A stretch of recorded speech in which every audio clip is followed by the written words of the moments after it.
Pandit Dayananda Saraswati brings up the whole question that, if indeed your miracle is so miraculous, and if indeed it has been so well documented in your tradition that there are all this hadith, and it's been, that was one of Maulana Qasim Nanotwi's main argument, that our miracles are very, very well documented in the Quran and the hadith and so on, and our standards of documentation are much more superior than Hindu standards and so on.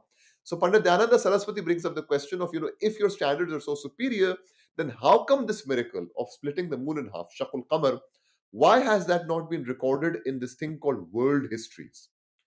And to that, Maulana Nanotwi gets somewhat, apologetic and says, all these kinds of things about, the reason why it did not get recorded is because of the time of the day when this happened, and the weather that was there, and the sky had all this pollution and so on. So it was not noticed by people at that time and so on. So he does get a bit defensive on that front.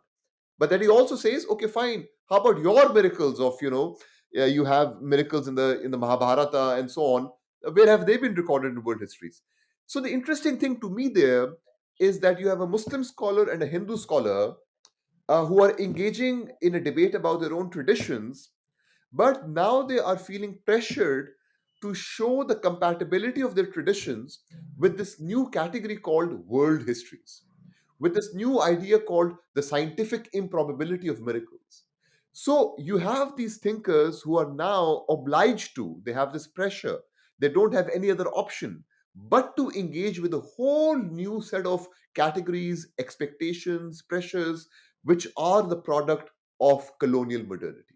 So here you have a very excellent example of an encounter between a long running tradition in Islam of the munazara, disputation with the religious other, but these new categories, expectations, and conditions of colonial modernity. That encounter, to me, is an encounter of tremendous interest. And that encounter, I argue, is an encounter which generates some very fascinating readings of the Islamic tradition. So my objective here is not to undermine the authenticity of Maulana Nanotwi's arguments, but to show precisely of how very creatively he stages that encounter between the new categories of colonial modernity and the long-running tradition of the Islamic munazara tradition.